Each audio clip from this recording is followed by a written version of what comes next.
Good afternoon, everybody. We are here with Mr. Alan Holliday. He is the owner of Allen's Firearm Training, and he trains out of Lantana, Florida, Orlando, Florida, and Pompano Beach, Florida. And we'd like to welcome Alan Holliday to the Adams Brothers podcast. Welcome to the show, Alan.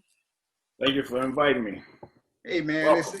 you're welcome, man. You're welcome to come on anytime, man. We know we've been trying to get you, and you've been busy, and just making that money. Hey, but we're here to help you support your business here and put it out there, and just hopefully you get over flooded, just overwhelmed with business, I should say.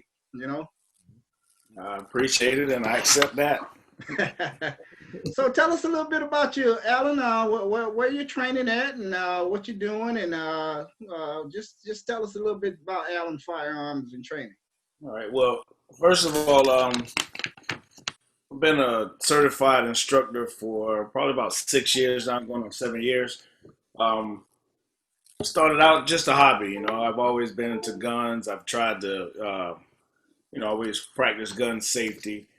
And the more I got into guns, the more seriously I took it. And I began to notice when I'm at the range, wasn't too many people that looked like me in there, and the ones that weren't too proficient. Um, and I saw things that I used to do before I started training with people that really knew what was going on. I used to go to the range and I was wasting time and money, just throwing ammo down range, not really doing anything. And I'm laughing at the older, white gentleman that I saw in there shooting. And like, man, what are they doing? They ain't doing nothing. I'm just making noise. Come to find out, they were doing it right. I was doing it wrong. Um, I have a associate that was an instructor, and he doesn't take it seriously, in my opinion. He was willing to just sign certificates, you know what I mean? And just, hey, he was all about making money. Hey, give me this, I'll do this. And that's not the way I roll. You can get 10 years for each certificate that you hand out like that. You know what I mean?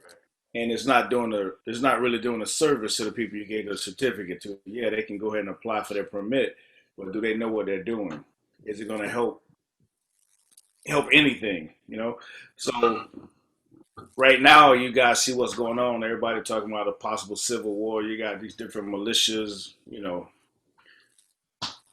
spitting their little poison. I'm talking about black militias as well as the white militias. Right. So all those people that just got a certificate from somebody and didn't take any kind of training, what are they ready for? Right. You got people going crazy right now. I need a gun. I need license right now. Right now, it's like I can train you today. First of all, everything was shut down, so the government weren't processing certificates. Okay, I mean permits. And you're not going to be ready for anything. I do want everybody to be trained properly.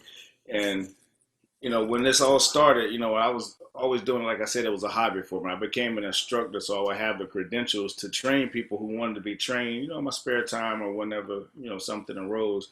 A little less than a year ago, my wife and daughter decided that we should make it a business. And once they got involved, they got me organized because I wasn't doing anything. I was just hey, y'all here's some paper, y'all can take down notes or whatever. But with my wife being an educator, she got me to the point where no, you're going to give them the presentation that you're doing. You're going to print it out so they can follow along while you're doing your PowerPoint. And, they took it to another level. Right. So they're running, most of the business now. It's at the point where they tell me, brush your teeth and show up. We'll set everything else up. You just brush your teeth and show up. Well, behind every good man there's a good woman, so that's good that she stepped up and help you out there. Most women are afraid of firearms and they don't want anything to do with them, but that's a good thing. Yeah, she holds on. Yeah, well, that's good. Well, how hard is it? Tell the people how hard is it, or how to become an instructor like you.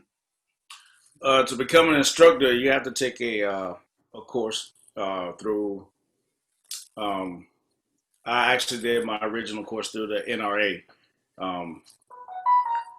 because that was the only one I could find at the time that fit my schedule. There's other organizations that also train and you have to get those credentials from what they call a counselor. So the course is 3 days, I think it was. It was 3 days. It was like $350. You have to take a course and you have to pass a written test. But along with that written test, you have to also pass a shooting test. That shooting test was you have to shoot a 9 inch. They call it a plate, but it's a paper target. It has an 8 inch circle on it. They put it 45 feet away from you. You have to get 16 out of 20 shots on target, but they have to be within 6 inches of each other. So if I had them all on the target, but they weren't in a 6 inch grouping, you don't qualify. Right. Right. So, and I kind of was questioning that, like, hold on, I'm teaching self-defense. Why do I have to, do all this? Most self-defense situations are going to happen within, 10 to 15 feet. Right. And they were like, it's not about self-defense at this point. You need to be a marksman pretty much, and because you're going to be teaching other people how to handle firearms. Right. So you need to be proficient and know what you're doing in order to, get these credentials. Right. Now through the NRA, you said you got trained. Are they and we know the NRA is world renowned, and are there any Black organizations that's training, do you know of, out there that trains you to be an instructor here in the state of Florida? I don't know of any that have the credentials to train you to be an instructor. I do know there's a lot of there's several Black gun clubs and organizations. There is what do you call it? It's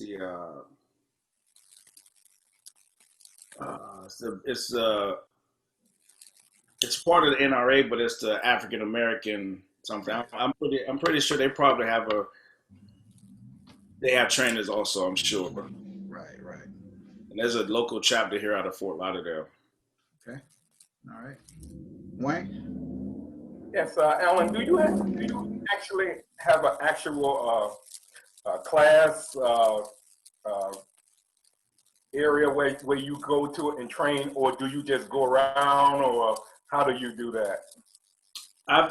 We have a facility, three different facilities that we use on a regular basis. One is in Pompano off Sample Road.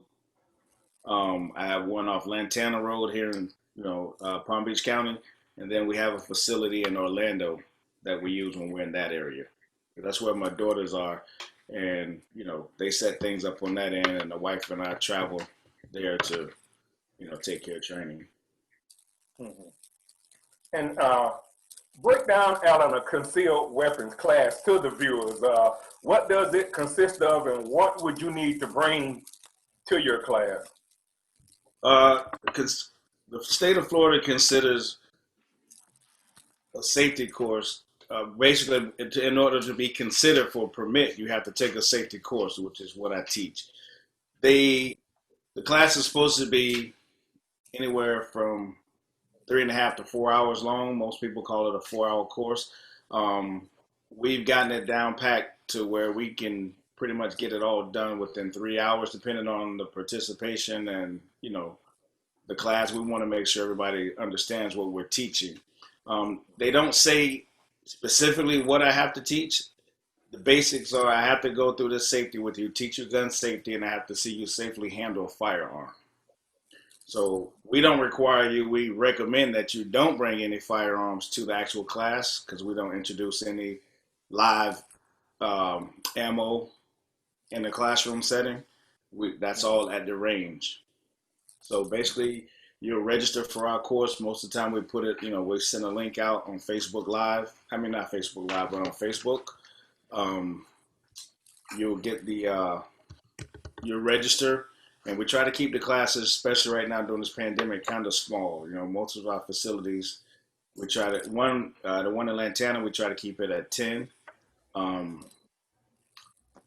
one in Pompano, we can get like 15 in there and still practice social distancing. The one in Orlando is a lot bigger, but we still try to keep it around 15. And is there any age requirement for that class to get to participate in the class and get your concealed carry permit? To get a conceal, you have to be at least 21 years of age to take the safety course. Um, we try to we do some family teaching as well. Okay, trainings. So we'll do, if you have a family, you have teenage kids or mature enough kids where they understand firearms and not be childish and playful. We welcome them in the safety course. They can take the safety course because I do believe that's one of the biggest problems with guns, especially in the black homes. Most people, daddy had a gun, it was under the mattress or it was hidden, and you better not touch it. You this, you that, blah blah blah. Or they keep it hidden from you. Or they don't tell the kids they have a gun at all. Instead of teaching gun safety, we have a 6-year-old granddaughter who, since she's been born, there's been guns around her, in the house. But she, at the age of 6 right now, she won't touch it. If there's something, if I have my range bag and the iPad or something is near it, she'll ask, can someone please get the iPad for me? Because it's by the gun. We have to teach gun safety and get that negative thought away from guns. That when I was growing up, my mom wouldn't let me have a gun at all because I had a very bad temper. So everything was, guns are bad, bad, bad, bad, bad. But I've always been fascinated with guns, so I snuck around and played with everybody else's guns. She wouldn't even let me have a toy gun. I have people now that say, "Well, we don't have a gun in the house because we have kids." I don't want my family to be. But my thing is, why not have a gun in the house to protect your kids? Somebody break in, what would you do? Yeah. Yeah. And are you in favor of open carry in the state of Florida? Because I know I am. I'm just putting that out there. I don't know if that'll be wise for a black man to be open carry. But I'm in favor. I'm in favor of it, though.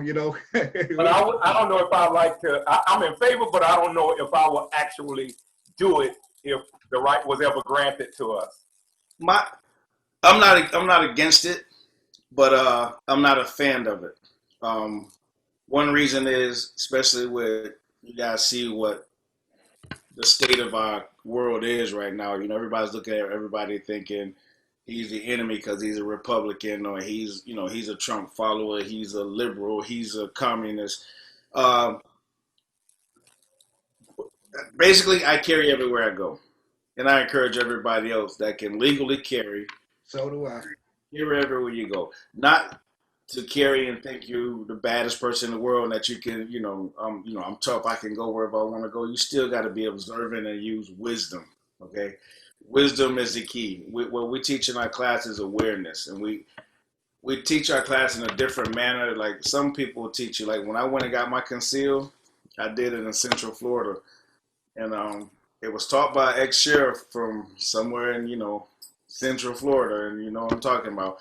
It was more like, yeah, when you shoot them, you got to do this, you got to. Basically, they taught us when you shoot somebody or when you got to shoot somebody, all you got to say is I was in fear of my life. They teach you what to say and what not to say to the police when those things happen. I pretty much try to tell people, let's practice. I love shooting as a sport. Okay, I don't look at it like, oh, I gotta go shoot. I gotta get ready because I know one day I'm gonna have to shoot somebody between the eyes. That's not the way I think. I like shooting as a sport. I carry for protection, and I carry always, but I'm not looking for trouble. If I know there's trouble going down up the road, Go the opposite way. I got a gun, but I'm still going the other way. Why look for trouble? I learned something when I was young. My parents and grandparents would tell me trouble easy to get into and hard to get out of. That's true. And what is your favorite? What is your favorite gun of choice to carry for personal protection? I'm not a brand specific person, so I'm not like your Glock fanboy or Ruger this, Ruger that. I own a lot of different, makes and models of guns, but whatever feels good to me and that works for me is what I use, what I like. I have a little Smith & Wesson shield. When I first got it, I wasn't crazy about it, but I bought it because it was small enough for me to, conceal and not, with certain things I was wearing, because my other concealed carry was a little bigger, and from time to time it was a little bulgy. And my wife ain't gonna let me walk around any kind of way, and it's like, no, that ain't working, baby. So I bought the shield, so it was a little smaller. I wasn't in love with it. I had to keep going to the range until I got more comfortable with it. Um, there's certain guns that I would not even try just because of the reputation that I heard other people talk about. For instance, like Taurus, everybody's like, "Oh man, that company got a bad reputation," blah blah blah. So I never shot a Taurus, never wanted anything to do with it, um, until one of my friends bought one, and I was trying to prove to him how terrible the gun was. And while I was doing so, I fell in love with it. And I was like, "Yo, I'm going to get one." There you go. I have two of them. I That was love them, very, man. I love them. I have the G2. I had it for when they first came out. As a matter very of fact, when I decided I wanted one, they were on back order everywhere. I was looking all the time. right. I found one. I jumped on it, and I didn't buy it as a concealed. I just bought it just, hey, it's a good gun to train with. It's inexpensive and it works. But after about 3 years of me, using it at the range, every time I went, I never had a problem. I'm like, you know what? Why not carry this sometimes? Yeah. It's a 12-round capacity, Mhm. extra magazine. Hey, so I made that one of my church guns. I was carry that one. Yeah. I That have got that it very same gun. Okay, what was that? yeah.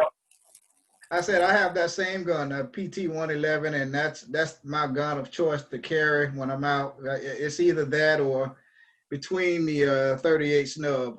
It's one of the two, that I carry, and uh, those are my guns of choice to carry. Right. And we're talking about guns, and I know we spoke about it earlier. I see these lights flickering here. I don't want to get caught up in Mine so. too. I want to ask you about the ammo. We all know the ammo is extremely hard to find right now, and everybody has been buying up all the ammo, and everybody's afraid that the left is going to attack the right, and the right is going to attack the left, and the liberals and the far right, and this and that is, they're getting ready for a civil war. Could that be a reason why their ammo is very hard to find right now? Definitely. When First of all, the pandemic has a lot to do with it as well. Um, when the pandemic all started, they started shutting down all these, means of transportation and shipping stuff in. So the supplies, the items we need from other countries that we were importing to the steel, the lead, different things, is not available now. So production is down. Also, all the factories and whatnot shut down during the pandemic. Mm-hmm. So there was no production there. Right. When these crazy things started happening, all the rioting and the looting and stuff, and people start running out buying, like this year has been a record year. I mean, between March and June, they had already had more people, first time gun purchasers, than they did all of last year. That was just in a couple months. They're talking record number of people applying for their permits. I mean, my wife and I, we had to kind of shut it down a little bit because we could have had a class every day and been over capacity every day. Mm-hmm. But we can't, just concentrate on this because with us, it's not just about money. We want to teach people to be responsible gun owners. We do want to help people get their permits or whatever, but we also still have to live. And right now, what you're seeing is everybody reacting to what's going on. Right. And so with the reaction, now we got to catch up. People would respond. Like the good thing is with this past election, you see how many people showed up. Showed up and showed out for this election. Right. Record numbers. Right. Record number of voters. Record number of people registering. But they're finally responding instead of reacting. Normally they react. They don't, because they don't get out and vote. A lot of people don't go. The results aren't in their favor, and then they go out and they start saying all kind of stuff or looting or acting crazy. What did it get you? Because we're gonna be right back the same place the next time around if you don't respond accordingly. Bottom line is, I don't know a politician that loves me as much as God loves me. Right. Right. So I'm not putting all my faith in any politician. I'm a Right. registered Democrat, but that doesn't mean that I only vote on the Democratic. Absolutely, absolutely. I was gonna say the same thing. The Democrats want to take your gun away. They don't believe in the Second Amendment. Most of the people that are saying that, even the people that are pro Second Amendment, don't truly understand what the Second Amendment is and why it came to be in the first place. Right. And following up on that question, what you're saying about with the Democratic Party, I think that hurts the party a lot.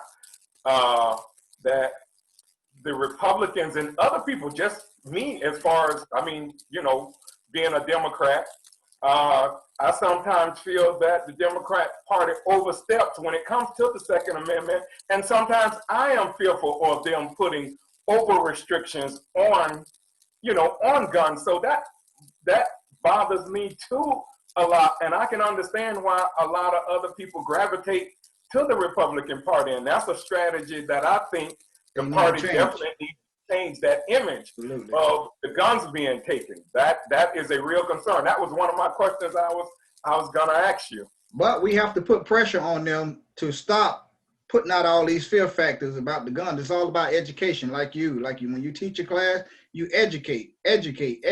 So I'm like Wayne was saying, we need to put pressure on these Democrats to stop, putting out these fear, putting out all this fear in the Democratic Party. I mean, yes, we are, against, people taking a AR or AK-47 and shooting up a crowd of people. I'm against that, but I mean, come on, I'm all for the Second Amendment as well.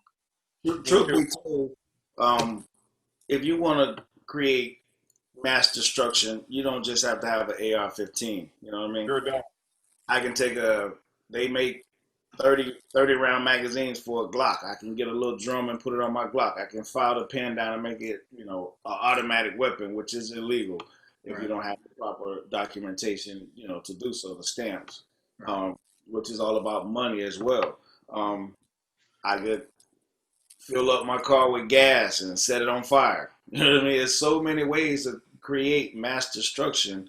But I think a lot of Democrats were getting into that anti-gun thing because it attracted certain people to get votes. Because there's a lot of people that were anti-gun. But if you look at what's happened over this past year, a lot of those people that didn't want anything to do with guns now own guns.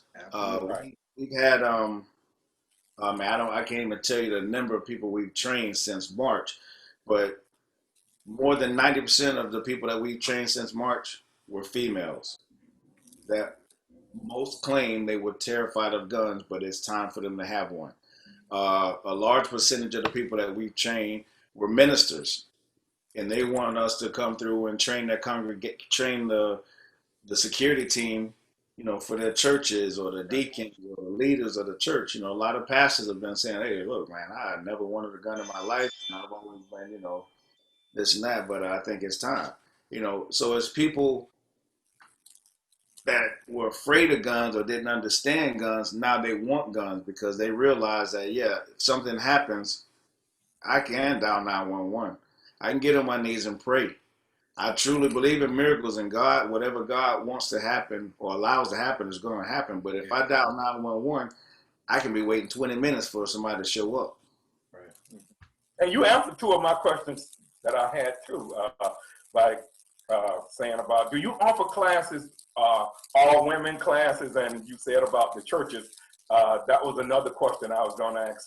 Do you come train private, like churches, families, like just families, churches? That was one of the questions I was going to ask you. It's pretty much how I started out. People would get a few people together, and I would come to their home and teach. Or a pastor would say, "Hey, look, I have, I want to get trained, and I want a couple of my leaders to be trained." Things like that. So we haven't gotten away from that. We will still do that. We just have to schedule it, Right. And this will be my last question now for me. Alan, do your business offer like security guard training or security training or G license and the D license? Do your company offer that? That is something I know a lot of people ask about. I wish you did offer that. I don't right now because again, it didn't start out as a business. I did get my credentials just to help other people out. In order for me to be able to teach the G license, I would have to get my K license, which means Right. I would have to take the course. Basically, it's the same course that I would have to take the full course that the police take, like go through the police academy. Which I'm a family man. I have a full-time job. I mean, I can't just take time off and go Right. take the Right. course. Right. Or I have to work as an armed guard. I would have to get my G license, work Right. under somebody for 3 years before I can apply for my K license. Right. Okay. Right. So Yeah, because I wish your business, I wish your business had that because a lot of people ask me about any of the black, people who teach firearms training and do they offer security training as far as the D and the G license? I get that a lot because I have my license. I have, me and Daryl worked in security for over 20 years in the security business. okay. So, Yeah, yeah, that's the question. yet, we actually in the process of while we're running this business, we're working on getting our nonprofit organization off the ground, which is an educational foundation. We just got our board together and we're working on all the paperwork. So once we get that under control, then we probably will look into getting our license so we can teach the G and the D. And are you a federal? Do you have like a federal license to sell firearms? Do you have that? FFL? No, I don't. No, I Okay. don't. That's also we were talking about that as well, but once we get situated, because we have some investors and we're talking about doing a bunch of different things. Once we get situated with our nonprofit and we get things going, we probably will look into because I want to have a separate facility. I don't want that stuff coming to our home, because I don't want people thinking like, wait, hey man, they get a lot of stuff delivered over there. You know what I mean? I'm not doing anything to put my family in jeopardy. Right. No doubt. Safety. Daryl, anything else? That would be it for me. All right, Alan. So, are you on? I know you're on social media, but for the people that's watching, if you're on Facebook or Instagram or Twitter, give us all your contact info. I see you have your shirt on right now, and just give everybody the info how they can reach you if they want to get trained on firearm safety and get some range time and all that good stuff. Well, we're on Facebook at Alan's Firearms Training. Like the page and turn on your notifications. Any updates we have, we post the classes on there. You can also reach us through email. Someone would always respond to you within 24 hours. That's learnandcarry@gmail.com. Like I said, it's a family business. So my wife, my daughter, we have another friend. Everybody pitching in to help us out. Make sure we're responding to everyone in a timely manner. Give them your phone number. I see it on your shirt there. 561-247-2728.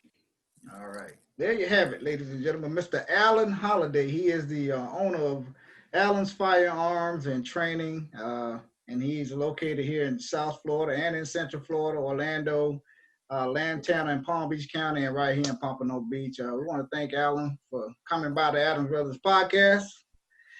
We know we've been trying to get you for a while, man, but we know you were busy. But hey, man, it's good to have you on the show, man. It was my pleasure. But I did my wife was able to pull up that name for the black organization. Uh-huh. It's the National African American Gun Association, NAAGA. National African American Gun Association. Gun Association. Yeah. You can look them up online. They do have some information online. It's kind of a little private thing. You have to, they have to accept you before they will let you see, more of what they're doing. Right. But I've spoken to them. I was invited to join. I haven't gotten around to it, but, you guys want to look into it, definitely look into it. Absolutely. I'm not about some of these other organizations around here. Like I said, I would look into it. I would dig deeper, but I don't promote anybody. as far as, Right. just like I don't promote any specific brand or firearm, you know what I mean? I'll tell you what I've had good experiences with. If I had good experiences, I would tell you, like, even gun ranges. There's a gun range right around the corner from us, which we rarely use. I go to Deerfield or Pompano to shoot, Right. There's a range right here. Right. And one thing I did notice, since you said range, one thing I noticed, it was like whenever I have went to gun ranges and I see a large group of black people there, I notice certain hostility towards the blacks when they're shooting by the white range owners or the employees that work there. There's a place in Pompano, I'm not going to call the name, but me and some neighbors of mine went to go and shoot, and they were very hostile towards us. It was like very hostile. We would never take our business back to them again. It was like they were just kept coming, just saying things to us, just crazy things. I mean, it was nothing to do with really safety. It was like they just kept watching us like we wasn't supposed to be there. It made me very uncomfortable, to tell you the truth, and that's why I would hope in the future that, Alan, that we can get some more black gun store owners with ranges. I would hope that would be a hope for the future. Okay. Well, it's a tough business to be in, because to open up a range is very expensive. Not only does your building have to have meet certain criteria before you can even turn it into a range. Once you get all that situated and they say, okay, yeah, you can make it a range, it's going to cost you between $40,000 and $70,000 per lane. Wow. So what you're looking at there, you invest a whole lot of money. How quickly can I get a return on my money? Right. And that's even for outdoor ranges as well. Let's say if you have 20 acres up in Georgia somewhere and you want to go have an outdoor range, it's the same criteria for the outdoor ranges as well?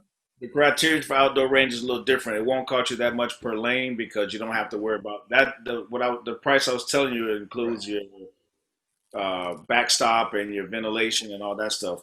Outdoor range, basically, you have to deal with the EPA on that as well. To protect the ground, and then it has to be in a certain industrial area. You can't be where there's, like, you got 20 acres, that should be plenty of room for you to do what you got to do.